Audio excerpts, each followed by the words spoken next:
Olá a todos, eu me chamo Matheus, sou o coordenador da COAS e estamos iniciando a nossa quinta semana interna de prevenção de acidentes do trabalho do IFRN, a chamada CIPAT 2021 e a primeira no formato remoto. O evento ele é organizado anualmente com o apoio da Comissão de Vigilância em Saúde e das CISPs. Esse ano ocorrerá a semana no período de 26 a 30 de julho. Vale dizer que nessa terça-feira, dia 27, é comemorado o Dia Nacional de Prevenção de Acidente de Trabalho. Então essa semana é muito importante para refletirmos sobre o nosso trabalho e o nosso ambiente de trabalho na instituição. Um dos nossos objetivos é a orientação e conscientização dos servidores terceirizados e alunos para a importância da preservação da vida com a prevenção de acidentes e doenças decorrentes do trabalho, principalmente nesse momento crítico de pandemia. Durante a semana serão disponibilizados vídeos diariamente, a partir das 14 horas a contar de hoje. Então, não há necessidade de inscrição prévia, pois nós contaremos com listas de presença que serão disponibilizadas na descrição dos vídeos. Para receber os certificados diários de participação, será necessário resolver os exercícios sobre cada tema disponibilizado. Então, esses certificados serão emitidos pela DGPE com a carga horária correspondente a cada tema. Bom? E caso acompanhem todo o evento e respondam as questões referentes aos temas abordados, aí farão jus a um certificado com a carga horária total do evento. Bom? Então, pessoal, desejo a todos uma boa CIPAT.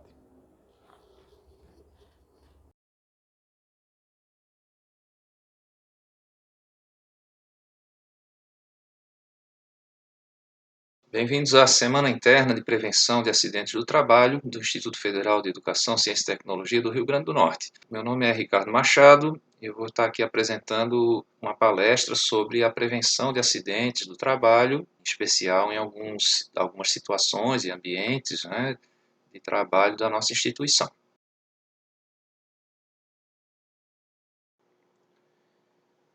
Prevenção de acidentes do trabalho. Então, nessa figura, a gente pode já visualizar várias condições de trabalho que podem gerar aí o acidente de trabalho, que é aquela ocorrência que nos tira subitamente a nossa capacidade de realizar o trabalho. Então, lá ao fundo, a gente vê um funcionário limpando aquela vidraça, com uma escada apoiada no vidro, outro funcionário lá fumando em cima dos tonéis lá de líquidos inflamáveis, os extintores lá, um dos extintores que a gente consegue visualizar ali obstruído, a pessoa carregando o material ali e pisando na poça d'água, com materiais jogados no chão, no corredor de passagem. Outra aqui mais à direita, a pessoa fazendo uma soldagem ali sem proteção. Então, várias condições de trabalho que podem estar gerando aí essa ocorrência súbita de lesão, e essa lesão sendo incapacitante para o meu trabalho. A lei brasileira define aí o acidente de trabalho como aquele evento que tira nossa capacidade do trabalho temporariamente ou permanentemente e também pode reduzir aí a capacidade do nosso trabalho, pode inclusive nos tornar inválidos para o trabalho ou nos tirar a vida. Então é por isso que a gente investe na prevenção de acidentes. Vou começar falando do trabalho em altura, que são aquelas atividades realizadas a mais de 2 metros do piso de referência. E, claro, para executar esse tipo de atividade você tem que ser capacitado. E a norma número 35 as normas da legislação trabalhista, né, ela coloca aí um curso de 8 horas para você aprender a prevenção de queda. Tá? Veja que você não é um treinamento de alpinista industrial, né? Mas é um treinamento para o uso dos procedimentos e dos materiais de segurança. Então, um curso aí de 8 horas. Claro que se eu estou nessa altura, eu sempre tenho que estar ancorado, né? E, claro, com um cinturão conectado a um ponto de ancoragem, ou eu ter uma proteção lateral que garanta que eu não vá cair, a gente chama isso de guarda-corpo, tem que ter 1,20 m de altura. Né? E é o equipamento que a gente vai estar instalando nas plataformas de trabalho. Essas plataformas podem ser fixas ou podem ser também móveis, movimentadas por mecanismos ou suspensas por cabos. Esse é um moinho de sal. Vejam aqui que ele tem as proteções, né? Proteções contra a queda de nível. Mesmo assim, eu me deslocar até cada plataforma dessa, até cada nível desse, eu tenho que estar ancorado com um trava-queda, que a gente chama, né? Com um cinturão ancorado num cabo de vida que tem esse equipamento chamado trava-queda que eu vou mostrar logo em seguida. Esse é um ponto de ancoragem, ele tem que aguentar 1.500 kg de tração. Se é uma subida que eu vou repetir poucas vezes, vou subir, realizar o trabalho lá e voltar, eu posso usar aqui o Talabart Y, que é esse conector que vai estar sendo fixado no meu cinturão de segurança e nos pontos de ancoragem, nesse caso ali do moinho lá, a própria escada, né, que tem resistência mecânica. Né? Então eu prendo um grampo e prendo o outro, depois eu solto o primeiro e vou subindo e movimentando esses ganchos aí, eu sempre tenho que ter pelo menos um deles ancorado. Esse é o cinturão paraquedista, a gente vai ser conectado ou pelo peito ou pelas costas, na altura superior das costas, para que se eu cair e tiver que ficar pendurado, preserve aqui a minha coluna cervical. Tá? Essas argolas laterais são ganchos de fixação, de ancoragem para o trabalho estático, quando eu preciso liberar minhas mãos, a gente passa um talabarte de posicionamento e fixa nessas argolas laterais para poder executar o trabalho. Se é um serviço que eu tenho que subir e descer várias vezes, a gente usa um cabo guia, chamado também de linha de vida, e esse dispositivo aí chamado de trava-quedas. Então ele permite que suba e ao descer de maneira brusca ele trava. A gente solta essa trava e pode, claro, descer ele para também permitir a nossa movimentação. Né? E outra solução são as plataformas móveis, aí, plataformas escamoteáveis. A gente vê esse tipo de equipamento aí nos shoppings, né, para manutenção de forro, de parte elétrica também. Então temos aí alguns modelos. Uma situação de risco que a gente tem no IF é a troca de luminárias do ginásio de esporte, que a gente chega a ter 8 metros de altura. Então, atualmente a gente usa um andaime tubular ancorado, né, para fazer esse trabalho, mas poderia-se ter um equipamento desse tipo. Tá? O caso do andaime, ele é desmontável, né, esse andaime tubular, e a gente sempre tem que garantir que quando a altura dele for maior do que 2 vezes a largura, a menor largura da base ali, eu tenho que ter esse andaime amarrado, estaiado. Tá? Então tem que ter esse cuidado também para manter a estabilidade vertical.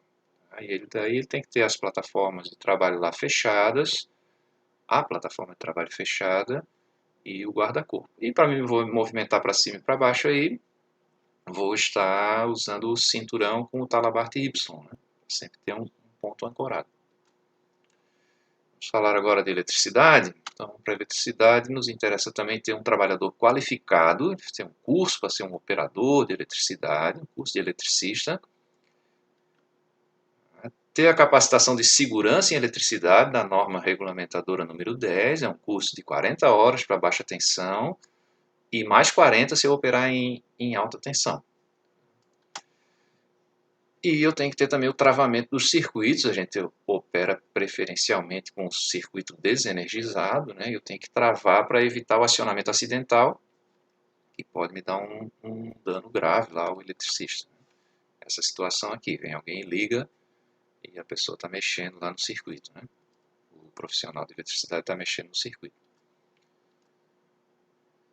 A eletricidade foi uma grande invenção, né? A gente tem aqui essa questão aqui do domínio do fogo, que foi um grande avanço para a humanidade, porque o fogo me dá luz, me dá calor, me permite várias coisas, mas assim, o fogo é difícil de transportar e o fogo gera poluentes também no seu entorno, né? Então, a eletricidade é uma energia que pode me substituir a luz do fogo, pode me substituir também o calor do fogo, através de aquecedores elétricos aí, ou fogões, né, elétricos. Pode também me servir de comunicação, como o fogo fazia, né, para poder se comunicar, e também entretenimento, né, com a vantagem de poder ser transmitido a longas distâncias, em alta velocidade, e eu ter poucas perdas nessa transmissão. O problema da eletricidade é que ela pode fazer meu coração fibrilar. Tá? Então aqui é um circuito elétrico simples aí de corrente contínua. A corrente contínua não consegue fazer esse fenômeno da fibrilação, né? Mas ela me dá mais perda na transmissão. Preciso de cabos também mais robustos. Né? Então aqui o circuito, a corrente vai fluir do negativo para o positivo e ali eu tenho um interruptor, por exemplo, para acender e apagar essa lâmpada. Né? A lâmpada é uma resistência à passagem de corrente. Se eu ligar o polo positivo ao negativo sem nenhuma resistência, eu vou ter o que a gente chama de curto-circuito. Isso pode inutilizar a minha fonte, pode também gerar um incêndio. Então eu tenho que ter algo que vá consumir essa diferença de potencial no meio do meu circuito. Então a eletricidade tem essa primeira parte aí da geração, a gente acaba chamando de geração, mas é uma conversão de energia. A gente converte energia hidráulica, energia eólica, energia nuclear, em energia térmica, em energia elétrica. Tá? E depois eu tenho as linhas de transmissão. Normalmente a gente gera energia ali, obtém, né, a primeira transformação ali em torno de 2.000 volts, e a gente eleva aí para 200.000, 300.000 volts e transmite a longas distâncias. Né? E depois eu vou ter a distribuição na cidade, nos bairros, né? E até o meu consumidor final, que aqui no Brasil a gente tem tensões de 110 volts ou 220 volts. Aqui no Rio Grande do Norte é 220 volts. O IFRN é a instituição pública que tem a maior central de geração de energia solar do Brasil. Né? Todos os nossos campos geram em torno de 30% da sua energia com usinas solares. Esse daqui é o campus de Santa Cruz. Então, o que a gente tem muito aqui no Nordeste é sol, né? Dizem até que é o pré-sol. Então está aí uma iniciativa do IF em gerar energia mais sustentável. Aqui o nosso coração, e o problema da gente passar uma corrente elétrica no nosso coração é que eu posso fazer ele parar de pulsar. Então ele vai fibrilar, ele vibra, mas não pulsa. E aí para reverter isso a gente vê nos filmes aí, né, nos filmes do plantão médico, tal, aquele desfibrilador, né? O que é aquilo? Um pulso de corrente contínua, de alta tensão e de corrente contínua que vai alinhar e voltar o nosso coração para o seu alinhamento elétrico original ali, para ele voltar a pulsar. Tá? Então, acima de 15 miliamperes, 15 milésimos de ampere, a eletricidade é capaz de fazer o nosso coração fibrilar. Tá? Esse aqui é um gráfico de tempo pela corrente, né? Corrente de fuga e o tempo de exposição. Então, ali aquela parte mais da direita, ó, é a parte onde eu tenho certeza que o coração vai fibrilar. Aquela linha diagonal é onde eu tenho a maior probabilidade do coração fibrilar. Então essa corrente aí de 15 milésimos de ampere e durante um pequeno tempo, né, já me permite a fibrilação, né? Então para isso se desenvolveu equipamentos, e um deles é esse aqui, o dispositivo diferencial residual, que desliga o circuito elétrico quando eu tenho uma corrente de fuga maior do que 15 miliamperes. E ele mede a diferença de corrente entre o fase e o neutro, no caso da corrente alternada, né, que a gente tem o fase e o neutro. Se essa diferença for maior do que 15 miliamperes, ela desliga o circuito. Tá? É bem diferente do disjuntor. O disjuntor é feito para proteger o fio, tá? O circuito elétrico. Então, os disjuntores mais leves aí são de 10 amperes. Então, isso é muita corrente, já morri, né, com essa corrente. Então, ele é feito para proteger o fio. Então, em função da corrente que eu vou ter naquele fio, vou ter uma bitola, né, uma área em milímetros quadrados aí do fio, e vou ter que ter um disjuntor que proteja, que desligue naquela corrente máxima para evitar, claro, o dano ao circuito elétrico. E esse aqui é o equipamento para o dano ao ser humano. Nas instalações, né, nas manutenções elétricas, aí, o recomendável é que a gente desligue o disjuntor, corte a energia, né, daquele circuito e bloqueie o painel ou aquele disjuntor que comanda, né, ali no quadro de comando, aquele disjuntor que comanda esse circuito. Então, posso ter essa situação aqui de travar todo o painel elétrico ou travar somente aqui o disjuntor com esse equipamento aqui. Tá? E para evitar que alguém vá lá e acione sem ser o eletricista, né, coloca-se um cadeado.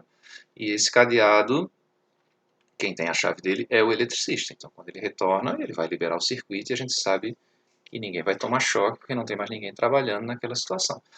Se tiver mais de um eletricista naquele mesmo circuito, a gente usa um suporte de cadeados. Nesse caso aqui dá para botar 6 cadeados, né, e operar 6 eletricistas. Quando o último eletricista voltar, tirar o seu cadeado, que fica guardadinho depois na sua caixa de ferramentas, a gente pode religar o circuito com certeza de que não vai ferir ninguém. Ok, vamos falar agora das máquinas aqui, máquinas e equipamentos. Eu tenho que ter também um trabalhador qualificado, um operador de máquina. Tá? E a norma aqui fala que esse treinamento não é separado como aquele da eletricidade, onde eu tenho que ter uma capacitação para eletricista e outra para segurança em eletricidade. Aqui eu tenho que ter uma capacitação em operação segura. Tá? E o tempo aqui não é determinado na norma, porque na NR12, né?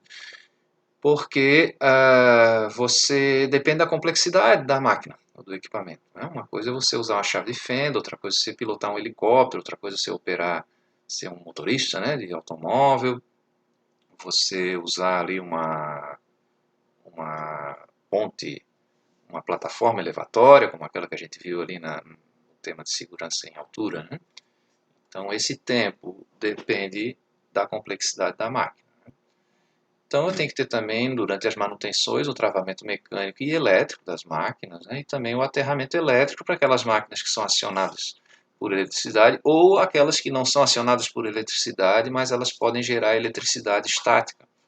Então ter um aterramento elétrico para evitar o choque elétrico das pessoas que vão ter contato com esse equipamento, com essa máquina. E toda a transmissão de força tem que ser enclausurada, tem que ser protegida. Tá? No caso de uma engrenagem, um volante, esse aqui é um motor marítimo, né? A gente vê ali um volante, né, para manter a inércia de giro. Então essas partes móveis de transmissão de força têm que ser enclausuradas, encapsuladas ali para evitar justamente o acidente. Tá? Alguns elementos de máquinas aqui, para a gente entender isso. Né?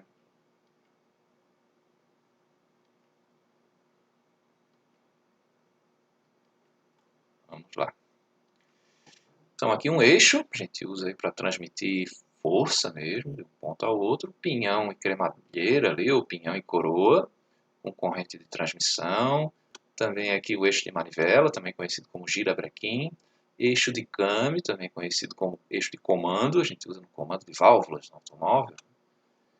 Mancal de rolamento e aqui o mancal de escorregamentos. Diferentes, né? O mancal de rolamento ele tem esferas, ou rolos, ou cones.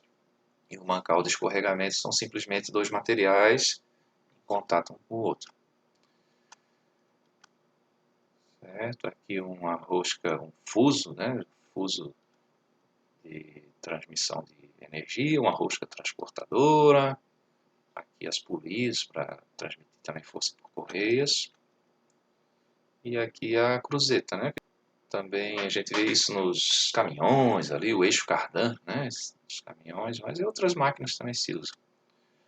E claro, toda a parte imóvel, como eu já falei, tá, de máquina tem que ser enclausurada e a norma pede que seja pintada de amarelo essa proteção.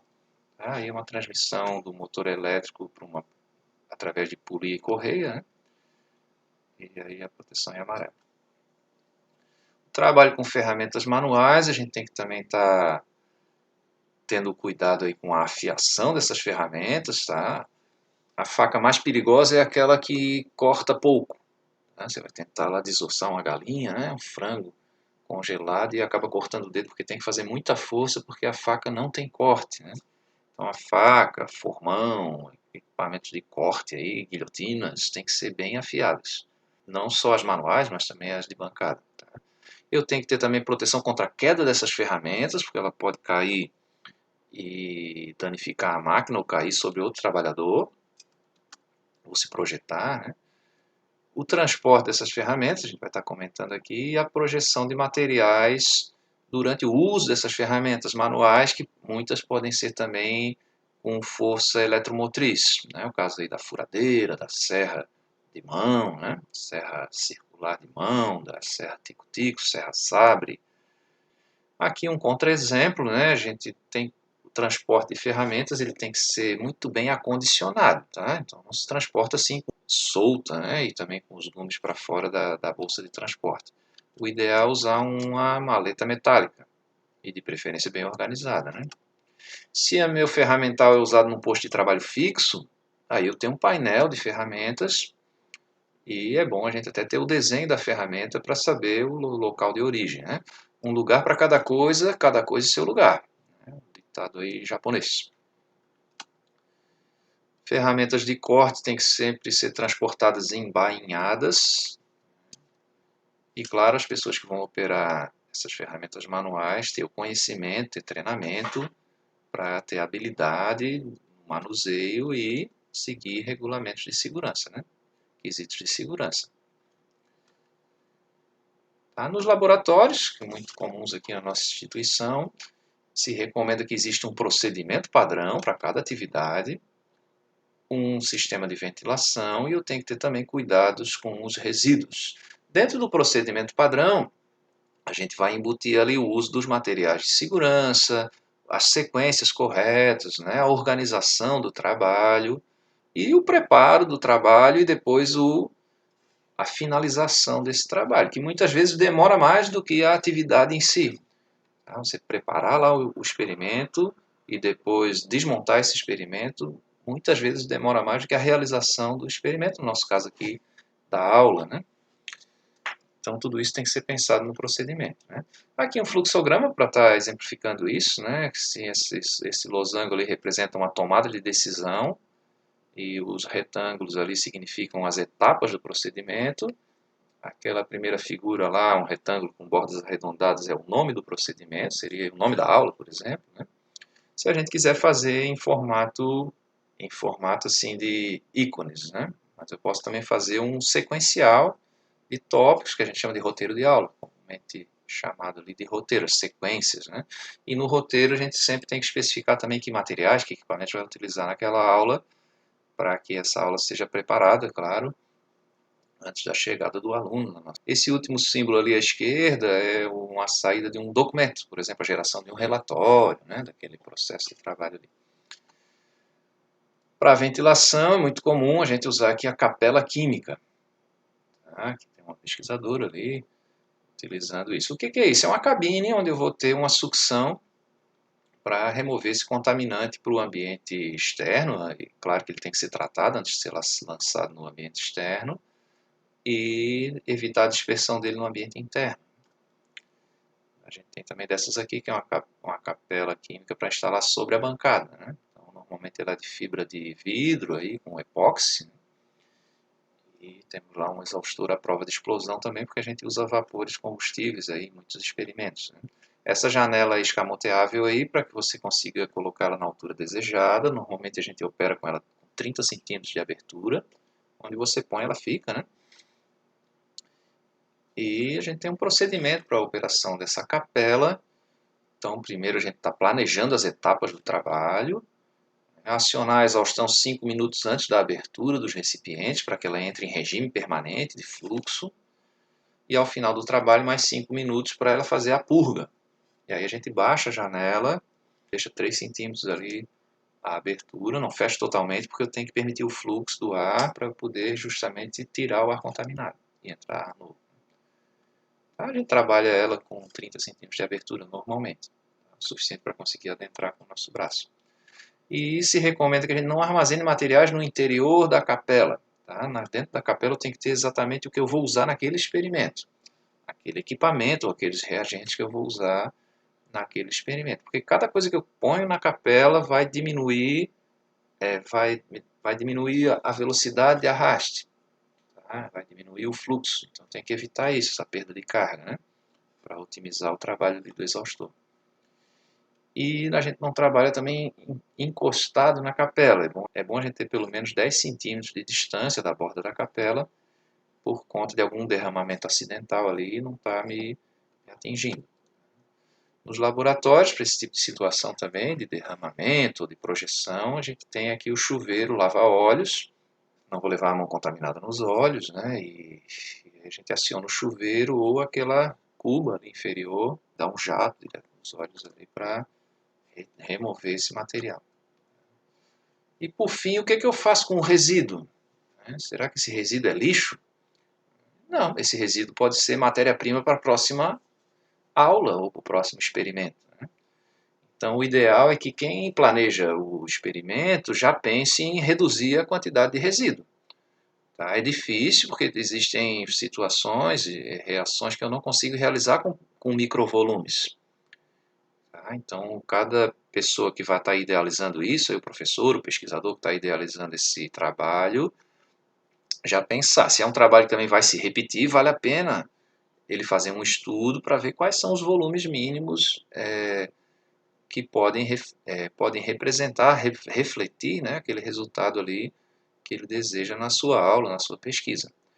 Tá? E ao final ele tem que ser armazenado, né? Então o IF tem um sistema aí com recipientes, com uma sala de armazenamento, onde eu vou separar por categorias e tem que tomar cuidado aqui com a afinidade química, porque pode gerar aí uma reação indesejada, né? Ou uma emissão de um vapor tóxico. Né? Então tem que tomar muito cuidado com isso. E o IF tem um contrato com uma empresa que tem licenciamento ambiental para recolher e dar a destinação correta, o tratamento correto para esses resíduos. Tá? Mas o ideal é a gente gerar o mínimo possível para também ter economia de material, segurança para o operador, economia de espaço no armazenamento, né? Por fim, não menos importantes, né, os equipamentos de proteção individual. Tá? Então, esses equipamentos têm que ser especificados por pessoal técnico da área de segurança, técnico de segurança, o médico do trabalho, o enfermeiro do trabalho, o engenheiro de segurança do trabalho, e eles têm que ser adequados ao uso. Normalmente, essa especificação está no Programa de Prevenção de Riscos Ambientais. Tá? Então, aí você que trabalha em um dos nossos campos, aí, na hora de comprar esse material, existe lá o PPRA do seu campus e vai dizer detalhadamente como é cada tipo de EPI usado em cada setor do campus. Tá? Esse ano está sendo aprovada aí uma alteração de norma e vai substituir esse programa de prevenção de riscos ambientais por outro programa chamado Programa de Gerenciamento de Risco, muito semelhante, mas com algumas modificações. Então, gradualmente, a gente vai migrando para esse novo programa. E, claro, o EPI tem que ser adequado ao seu uso. Não posso pegar uma luva térmica e querer usar ela como proteção biológica. E existe uma correta guarda e conservação, que é a responsabilidade do usuário, claro. E ele tem que usar adequadamente, guardar, higienizar adequadamente. Então, aqui alguns. Esse é o capacete de segurança, até um dos símbolos aí da segurança do trabalho. Capacete de aba frontal, né? Esse é o capacete de alpinista. Veja que o capacete de alpinista não tem aba, então a gente usa para trabalhos em altura, para trabalhos em torres, né? Trabalho onde eu preciso enxergar o que está acima da minha cabeça. E esse aqui para trabalhos em intempéries, onde eu tenho sol, chuva, projeção de material, particulado, né? No caso da mineração. Então, capacete de aba total.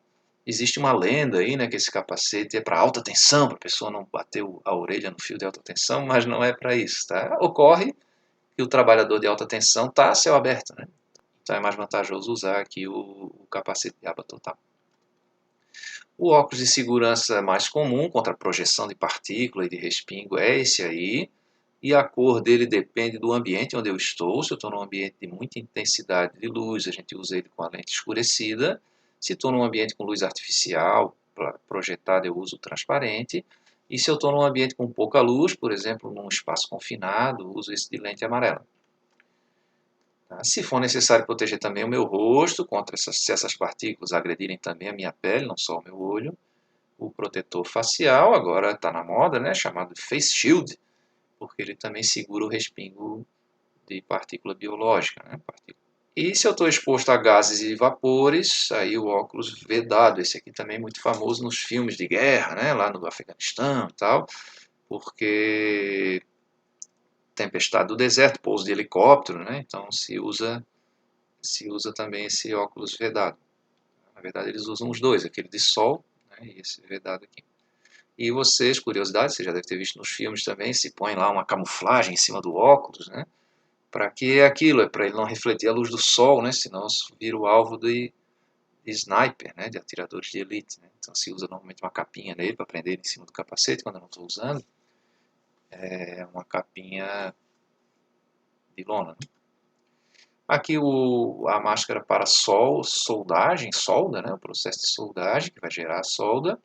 Então tenho dois tipos, esse aqui que eu seguro ela com uma mão, e quando eu preciso operar com as duas mãos, a gente usa esse aqui que é fixado na cabeça. Né? Tá, então tem que ter um filtro aqui bem potente, aí, no mínimo um filtro fator 12, para evitar o efeito do ultravioleta e também do infravermelho nos meus olhos, aí pode me provocar até a cegueira. Calçados de segurança, a gente tem vários aqui, ó, cano curto, cano médio, cano longo. Qual a diferença? Isso aqui vale para a luva também, né? Quando chega até a primeira articulação, cano curto. A luva, ou no caso do sapato, quando chega no tornozelo, né? Se está entre a primeira e a segunda articulação, aqui, cano médio. Tá? E se chega na segunda articulação, a gente diz que é o cano longo. Existe também o cano extra longo, tanto para calçado quanto para luvas, tá? Essa aí é a bota pescador, né? Se usa também na mineração, locais alagadiços aí. Normalmente na mineração ela tem também uma palmilha e uma biqueira de aço, para evitar perfuração. E as luvas, a clássica aqui, a gente chama de luva cirúrgica, né? Mas ela é uma luva de procedimento, de látex. A diferença dessa para a cirúrgica é que a cirúrgica é esterilizada. E a luva de malha de aço, luva de vaqueta, luva aqui também de PVC, aí depende do material que eu estou manipulando, eu vou especificar o material da minha luva. Às vezes eu preciso somente de resistência mecânica, o caso dessa luva de malha de aço aí para ferramentas de corte, né, o açougueiro. Às vezes eu não preciso de muita resistência mecânica, mas preciso de isolamento biológico ali, luva de procedimento. E algumas vezes eu tenho também um produto químico que pode atacar o material da luva. Eu tenho que ter uma luva de um material mais específico. No caso dos ácidos, por exemplo, aí a gente usa luva de PVC. E essa luva de vaqueta aí se usa muito no trabalho em altura, né? Precisa de resistência mecânica e maleabilidade. Mas existe também luvas com isolamento elétrico, de alta tensão, de baixa tensão, luvas térmicas para uso aí em ambientes de laboratório, de cozinha também. Lembrando, né, que para prevenir acidentes, lembre que a segurança do trabalho não é separada do trabalho. Você tem que projetar um trabalho seguro. Tá? Não vai ter um anjo da guarda lembrando você de usar o óculos, né? Lembrando você de não botar o dedo naquela região da máquina. Né? Então você tem que ser treinado e ser muito rigoroso com o procedimento para que não dê acidentes. Né? A gente vem sendo treinado para a segurança do trabalho desde que nasce, né? Nossa mãe já nos ensina a não juntar nada do chão, lavar as mãos, não botar o dedo na tomada, não atravessar a rua sem olhar, né? Infelizmente, nosso pai e a nossa mãe não pode prever todos os ambientes onde a gente vai atuar, né? Então a gente acaba tendo que aprender a segurança do trabalho lá no próprio trabalho ou numa escola profissionalizante, como a nossa aqui. Você já aprender a ser um profissional de área técnica, não só da área de segurança, né, mas que trabalhe com segurança. Tá? Todo trabalho tem risco e esse risco deve ser analisado e tem umas medidas de controle desses riscos. Aí. Ok? Muito obrigado pela atenção. Até a próxima aí. Valeu. Tchau, tchau.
Olá pessoal, sejam bem-vindos à CIPAT 2021. Eu vou falar um pouquinho sobre a CISP, que é a Comissão Interna de Saúde do Servidor Público. Então a CISP ela tem uma relação com a CIPA, que é regida pela norma regulamentadora NR5. Então estou disponibilizando aqui para vocês alguns links. O primeiro é da Subsecretaria de Inspeção do Trabalho, que dá acesso à página do antigo Ministério do Trabalho e Emprego. Lá vocês vão ter acesso a esse segundo link aqui, as 37 normas regulamentadoras, caso alguém tenha alguma curiosidade. E esse outro aqui dá acesso à norma regulamentadora NR5 completa. Então, a norma regulamentadora NR5, que trata da Comissão Interna de Prevenção de Acidentes de Trabalho, foi utilizada como base para criar a resolução, que vai tratar a respeito da CISP, ok? Então a NR5 ela foi criada em 1978 e de lá para cá tem sofrido algumas alterações aí, como essas aqui, ó. Então de lá para cá ela sofreu essas várias alterações aqui, sendo que a última dela aconteceu exatamente em 2019, com a mudança desse novo governo aí. E aí vamos lá, qual o principal objetivo da CIPA? É a prevenção de acidentes e doenças decorrentes do trabalho, de modo a tornar compatível permanentemente o trabalho com a preservação da vida e a promoção da saúde do trabalhador.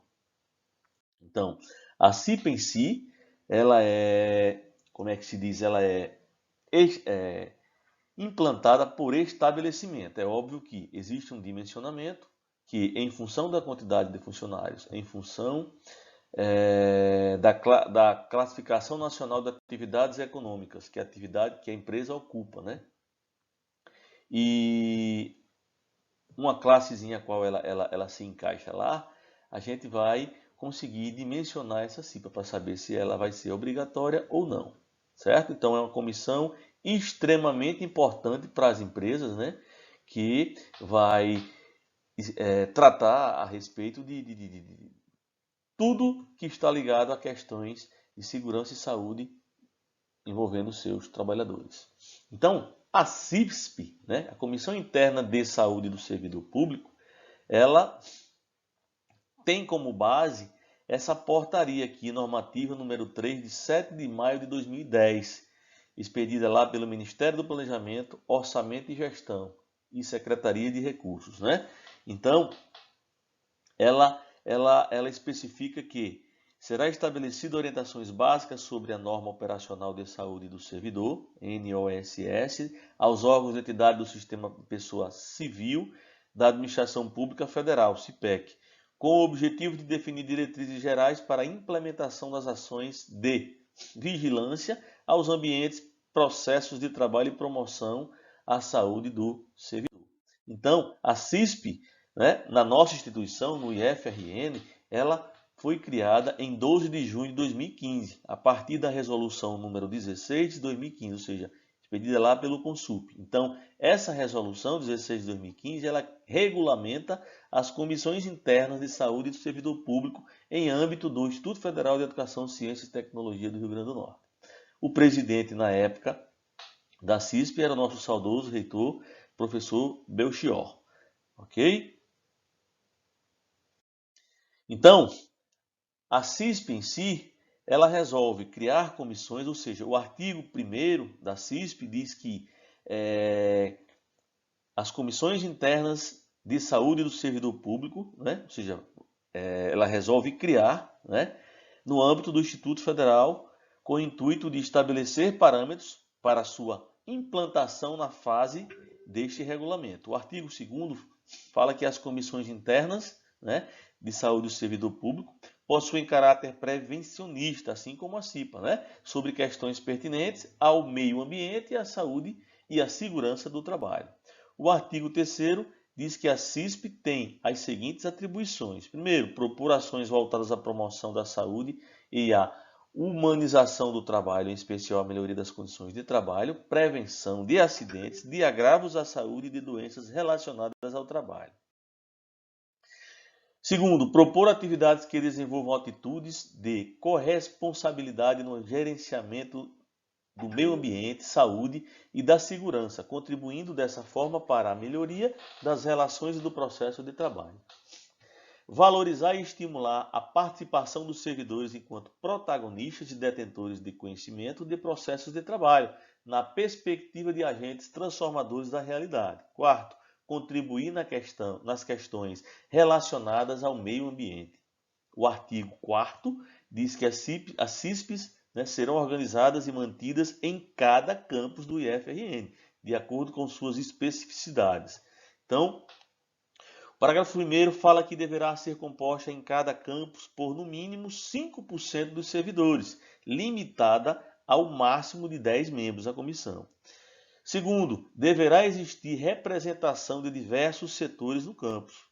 Terceiro, preferencialmente, deverão ser designados servidores dos seguintes setores: gestão de pessoas, manutenção, coordenação de laboratórios, saúde e ensino. Então, são os principais setores, são os setores que estão envolvidos com praticamente todas as atribuições que seguem o foco da instituição, que é ensino. Então, o artigo 5º diz que a designação dos servidores a integrarem a CISP dar-se-á por portaria emitida pelos dirigentes do CAMP. O parágrafo 1º do artigo 5º diz que a designação dos servidores deverá considerar os seguintes critérios. Primeiro, disponibilidade do servidor para participar da comissão, das reuniões ordinárias e, se for o caso, extraordinárias, né? Qualificação do servidor para poder atuar junto à comissão. E terceiro, prioridade aos setores, segundo o risco ao qual, né, os servidores estarão expostos. O parágrafo 2º diz que a vigência do mandato dos membros dessa comissão, da CISP, né, será de 2 anos, contados da data da portaria de designação. Okay? Praticamente o que acontece lá com a CIPA, só que a CIPA, né, como existem representantes da empresa e representantes dos trabalhadores, esses que são designados pelo empregador irão compor a comissão, e os representantes, né, dos trabalhadores, por eles serão escolhidos através de um voto secreto. E esses, devido ser iniciativa privada, terão estabilidade de 1 ano de gestão mais 1 ano pós-gestão. Então, o artigo 6º, ao contrário, né, da nossa comissão, que trata-se de uma comissão composta por servidores públicos. Então, não há necessidade dessa referência em relação à estabilidade.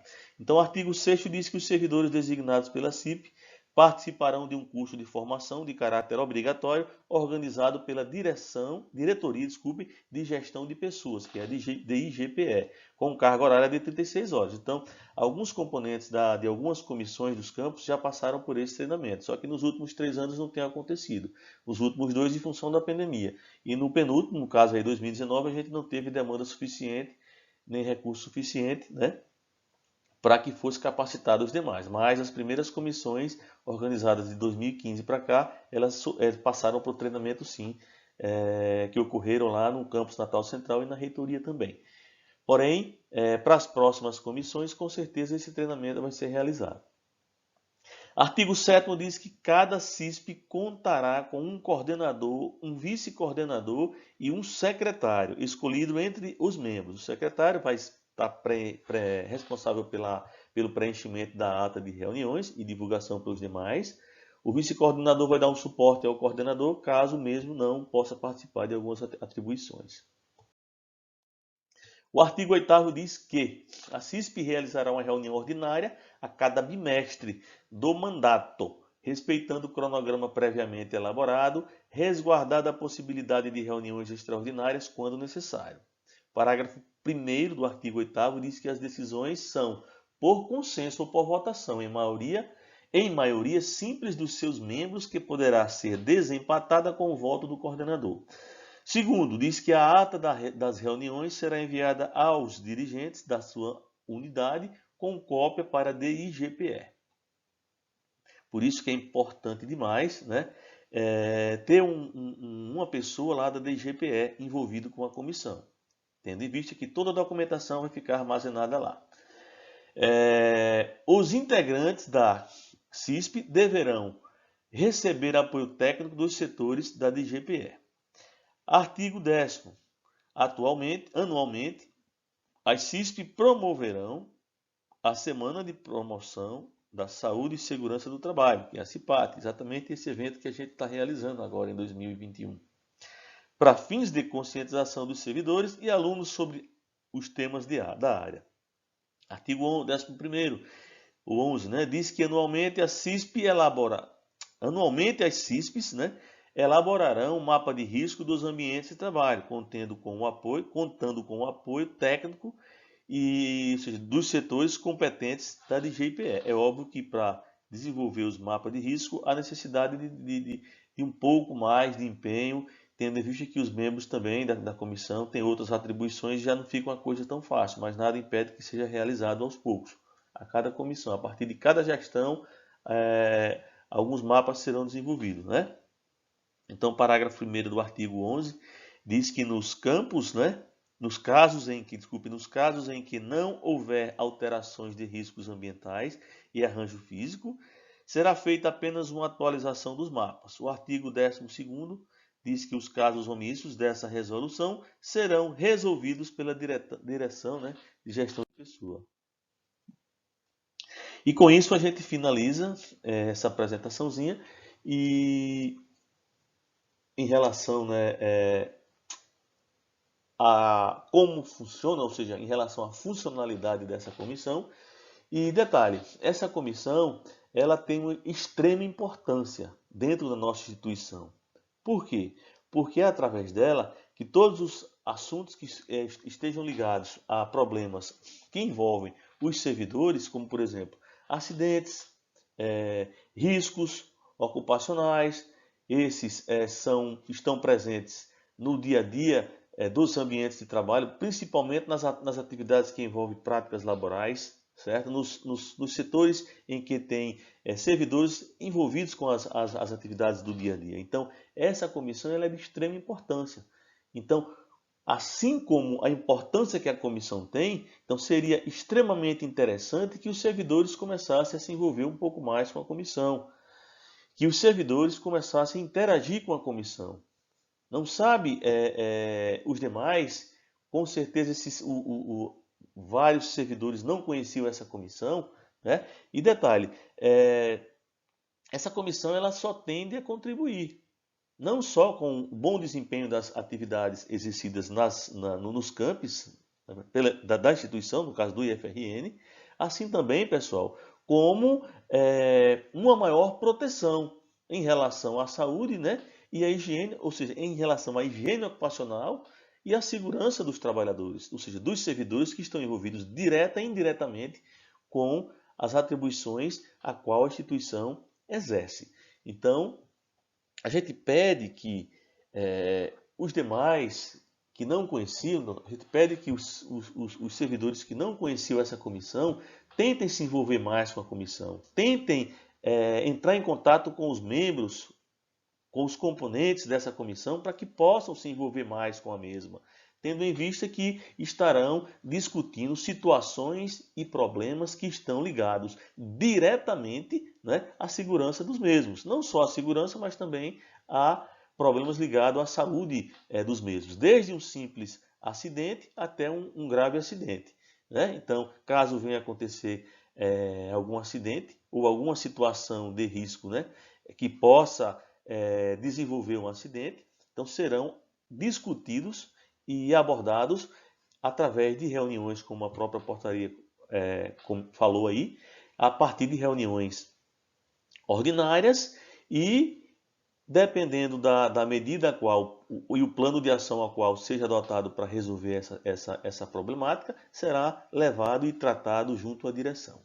Então eu agradeço pela participação e atenção de todos.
Olá pessoal, Marcos, sou técnico em segurança do trabalho do Campus Avançado Paredes e nessa nossa CIPAT eu vim falar um pouquinho aqui sobre o mapa de risco, né?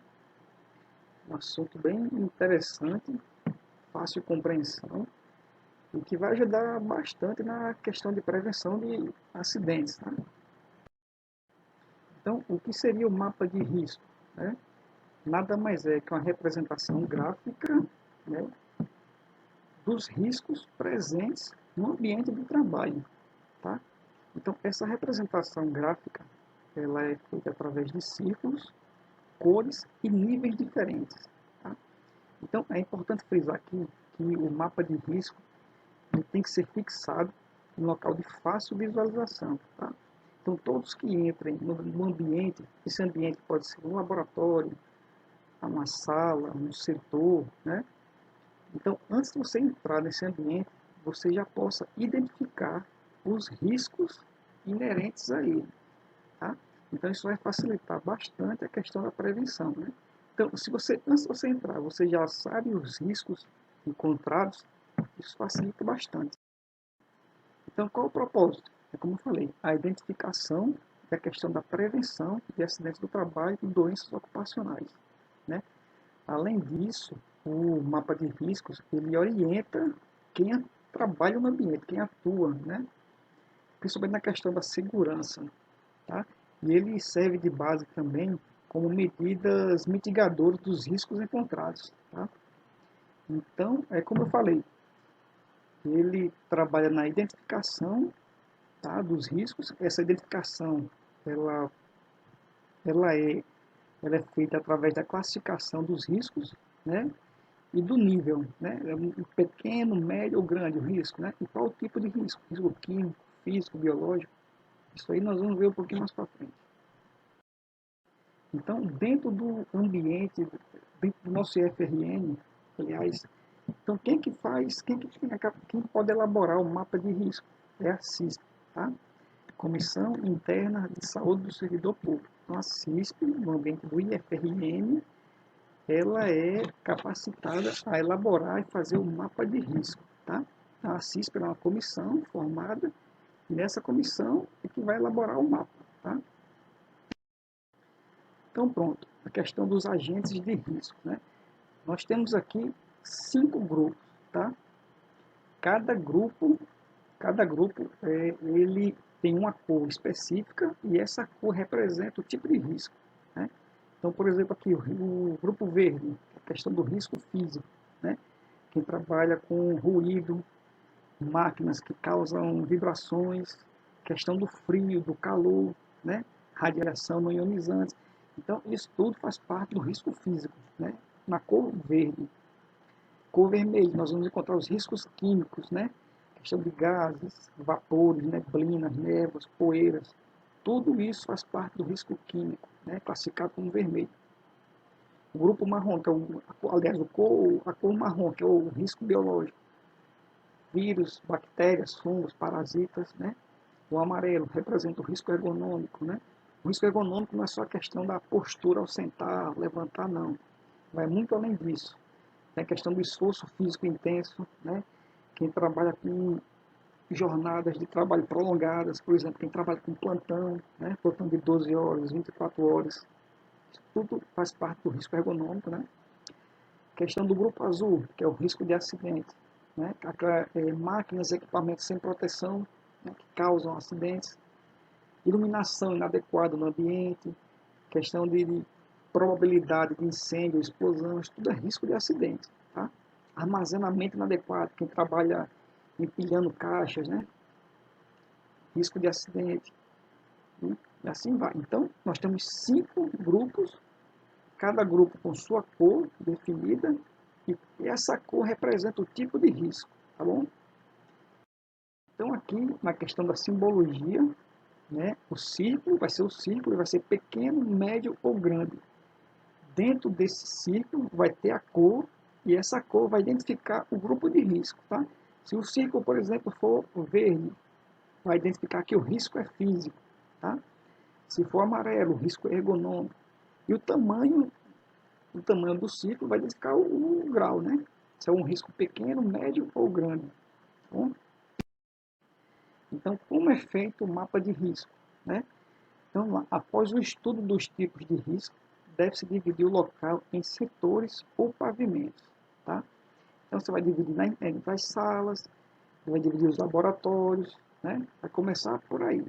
Então, em seguida, o grupo deverá percorrer as áreas a serem mapeadas.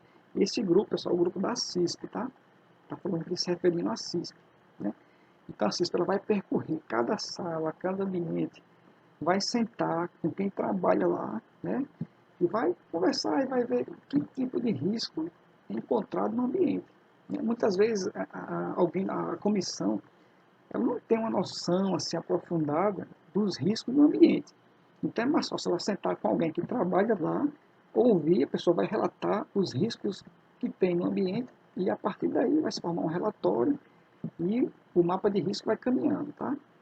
Então depois dessa primeira fase, que é o desmembramento e o percorrer na área, né, como tem falando aqui, Também é preciso marcar os locais dos riscos informados em cada área. Pronto. É você entrar numa sala, por exemplo, num laboratório de química, identificar os riscos que tem lá, risco de explosão, risco químico, biológico, né? Então, a partir daí é que se começa a montar o mapa, tá?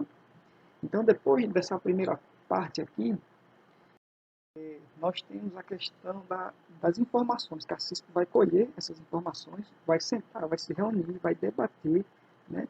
Para daí colocar aquela simbologia, o ciclo, né? Se é o pequeno, se é o médio, se é grande, né? Então, nesta fase, faz-se a classificação dos perigos existentes conforme o tipo de agente, de acordo com a tabela de riscos ambientais. Aquela tabela lá que tinha os 5 grupos, né, com as cores, e também se determina o grau, pequeno, médio ou grande. Né? Então, essa aqui seria uma segunda etapa da CISP, né? Após ela colher todas as informações, ela vai sentar e vai começar a montagem do mapa de risco, tá? A partir daí, pronto, depois que ela colheu as informações, já chegou num denominador comum de que grau, né, que grau cada ambiente tem e o risco identificado, ela vai começar a inserir os ciclos no mapa, na planta, né? E a partir daí vai nascer o mapa de risco, né? Então, o tamanho do círculo representa o grau do risco e a cor do círculo representa o tipo de risco, né? Isso tudo conforme aquela tabela lá que nós vimos. Então, cada círculo deve ser colocado naquela parte do mapa que corresponde ao lugar onde existe o problema. Mais para frente aqui, nós vamos ver aqui o mapa, né? Já com os ciclos, vocês vão entender melhor, tá? Foi só uma teoria, mas mais para frente a gente vai ver direitinho. Então, pessoal, só lembrando que o mapa de risco ele é dinâmico, ele muda, né? Por exemplo, se num laboratório chegou uma máquina nova, um equipamento novo, ele precisa de uma classificação, né? Então, o mapa de risco daquele ambiente vai ter que ser alterado. Se alterou qualquer coisa, se de repente uma máquina que apresentava determinado grau de risco, ela aumentou, ficou mais perigosa. Então, vamos aumentar aqui. De repente, ele pode sair de um risco pequeno para o médio, do médio para o grande. Se essa máquina não existe mais, então esse mapa tem que ser atualizado. Então, ele vai mudando, ele é bastante dinâmico, né? Então, aqui, ó, podem ser acrescentados novos ciclos, por exemplo, quando se começa um novo processo, se constrói uma nova seção no órgão, né? Ou se descobre perigos que não foram encontrados quando se fez o primeiro mapa, né? Então, o mapa, portanto, é dinâmico. Os ciclos mudam de tamanho, desaparecem ou surgem. Ele deve ser revisado quando houver modificações importantes que alterem a representação gráfica, né? Então, é importante assistir pelo menos 1 ou 2 vezes no ano, percorrer as salas, né, para saber se houve alguma alteração, se chegou algum equipamento novo, se algum risco mudou e tal, e atualizar o mapa, né? Então, lembrando que ele é dinâmico, ele muda. Então, aqui, por exemplo, nós temos aqui uma planta, né? Ela está bem dividida aqui, você pode ver que tem um almoxarifado, tem estoque, tem laboratório, tem vestuário, tem diretoria, né? Então, a primeira etapa, dividiu a planta, né, os setores. A partir daí, vai ser inserido os círculos em cada ambiente desse, tá? Seria, por exemplo, aqui nós podemos ver o depósito, né? Dentro do depósito, foi localizado o quê? Um risco químico, um risco físico e um risco ergonômico, né? Você pode ver que a bolinha amarela, que representa o risco ergonômico, ela é menor. Então, é um risco pequeno comparado ao risco físico e o risco químico, né? Que são essas bolinhas de grau médio, digamos assim, né? De acordo com a legenda. Então, você vê aqui, ó, está bem colorido, né? Cada setor corresponde ao seu risco, né? A bolinha, o tamanho do círculo, né? Pequeno, médio ou grande. O círculo também pode ser feito aqui em forma de pizza, né? Para não colocar muitos círculos, que é aquela sujeira, digamos assim, uma poluição visual, né? Você pode simplificar e fazer em forma de pizza. Dentro do círculo, dividir em 3, 4, duas cores, 2 riscos, né, diferentes. Isso também ajuda. E ele pode ser dessa forma, né? Esse número dentro do círculo, ele representa a quantidade de pessoas expostas naquele ambiente, né? Por exemplo, nós vamos pegar aqui a cozinha. Na cozinha trabalham 4 pessoas, né? Essas 4 pessoas estão expostas a 4 riscos diferentes. O risco verde seria o risco físico, e o vermelho ali o químico, o ergonômico e o de acidente, né? Você pode prestar atenção que o tamanho do círculo ele é diferente, né? Então, ali o círculo ergonômico ele é menor. Então, o risco menor comparado ao risco físico, por exemplo, que é o risco médio, né? Você lembra da simbologia que nós falamos lá atrás? Na questão do ciclo pequeno, médio ou grande. Então, aqui tá bem fácil, né? Então é isso, pessoal. O mapa de risco ele serve para identificar, né? Trabalhar com a prevenção. Então você, de repente, antes de você entrar na sala, no ambiente, você vai ver esse mapazinho fixado ali na parede, né?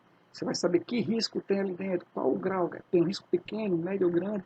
Então, a partir daí, né, você vai ter uma prevenção, você vai ter mais cuidado ao entrar, ao trabalhar no laboratório, por exemplo, né? Isso tudo ajuda na prevenção de acidentes, certo? E é isso aí, pessoal. Espero que vocês tenham gostado, tá?